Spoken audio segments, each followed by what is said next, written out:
The kinetic molecular theory is the physical model that correctly describes the ideal gas law. The ideal gas law, of course, is empirically derived.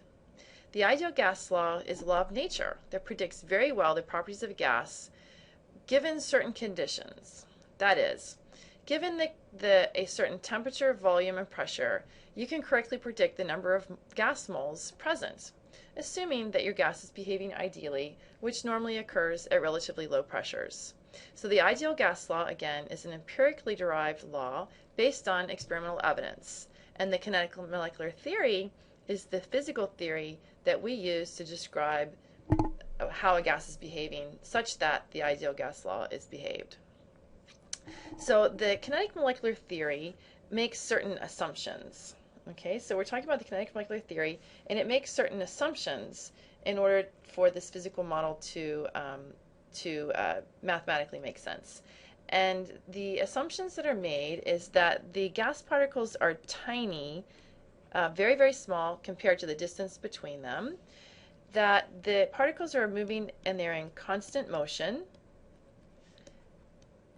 okay, that there are no forces existing between the individual gas particles, whether they be attractive or repulsive, and that the kinetic energy is proportional of the gas is proportional to the temperature. Okay, so we make these assumptions, and with these assumptions, scientists have derived a mathematical model, a physical model to explain the ideal gas law. Okay, so if we can understand the kinetic molecular theory, then we can explain a lot of different relationships that we see, the relationship between temperature and kinetic energy, and other relationships. But in this short video, I want to talk about how the mass affects the velocity of the gas particles. And this can be explained from the kinetic molecular theory. Now, the relationship that is assumed is that the kinetic energy is proportional to the temperature. Okay? And more specifically, scientists have, from the mathematical model, derived the equation that the kinetic energy of the gas is equal to 3/2 times the gas constant times the absolute temperature. Okay, so the kinetic energy of the gas is equal to 3/2 RT. Well, mathematically and physically, we know that kinetic energy is also defined as 1/2 mv squared. All right, 1/2 times the mass of the particle times the velocity. But since we're looking at a sample, we're talking about averages, the average kinetic energy and the average velocity of the individual particles. From this relationship, 1/2 mv squared and 3/2 RT, a more useful equation describing the average velocity of the gas particles can be derived, and that is called the root mean squared velocity, which is just the square root of the average velocity of the particles, and that equals then the square root of 3 RT divided by m, and m is the molar mass of the gas. Molar mass of the gas. T is the absolute temperature. That would be in kelvins, and R is the gas constant. And because this is an energy, it would be expressed in units of joules. Okay, so we have a handy equation that relates the average velocity of the gas to the molar mass of the gas and the temperature of the gas, derived from the kinetic molecular theory.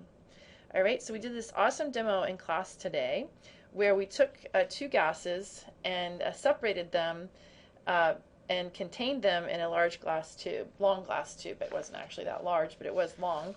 And what we know is that the gas particles are all moving very fast, on the order of hundreds of meters per second.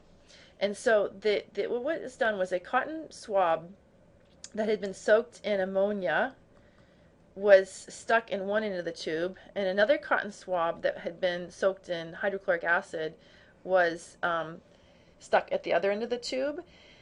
And because both of these small molecules are volatile, once inside the tube and even outside the tube, but inside the tube it was contained, and the ammonia that was in the water was evaporating out into the tube, as was the HCl.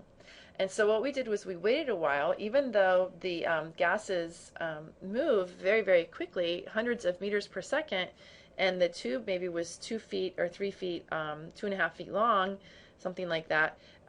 You would have expected that all of the gas would have arrived near each other very quickly. But instead, over the course of the entire period, what we saw growing at a certain place down the tube was a salt. It was a solid white substance kind of growing right here.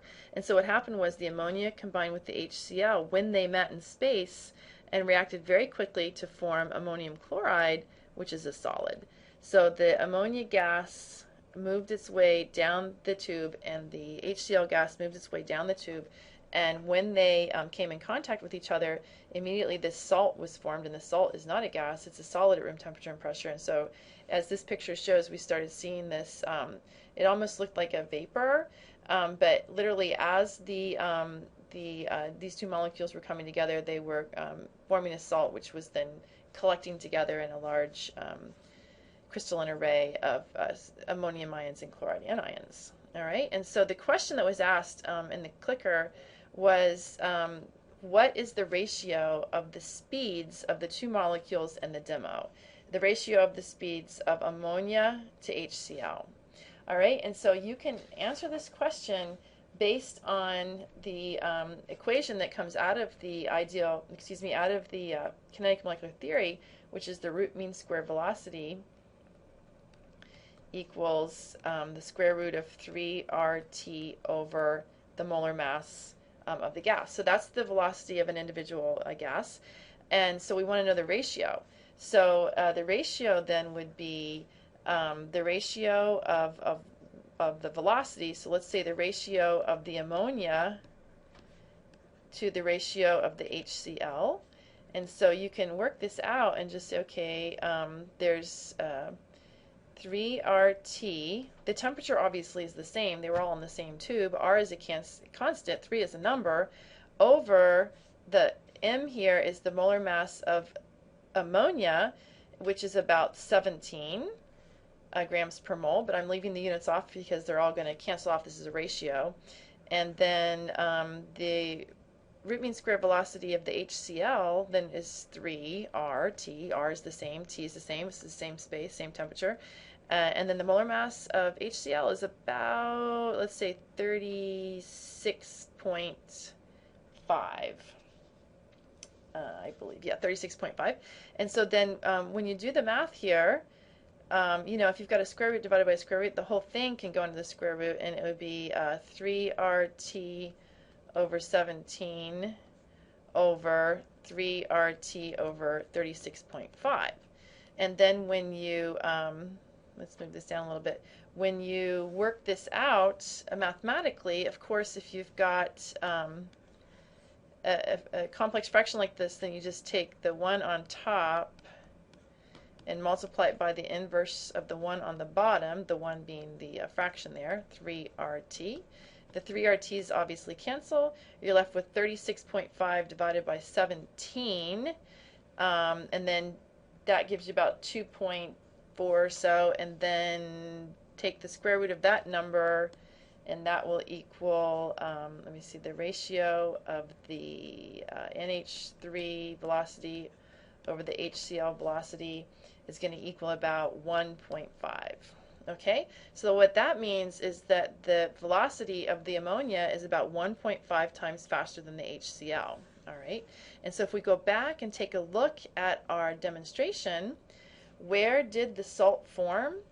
Well, if the velocity of the ammonia is about 1.5 times faster than the HCl, then it's going to be about 1.5 times further down the tube. So if we assume that the salt started being created, let's say about 12 inches down from the cotton ball where the HCl was, then this would be about 18 inches down this way, this distance. Okay, and the distance is actually slightly less than 18 because there's some more complicated things going on in there, but this is a really good estimate, good enough for us, using the kinetic molecular theory of gas, recognizing this equation that is derived from the kinetic molecular theory of gas, relating the root mean squared velocity to the temperature and to the molar mass. So you can do these types of ratios of various situations, keeping the gas the same and changing the temperature, keeping the temperature changing the gas, or changing up both of them. But this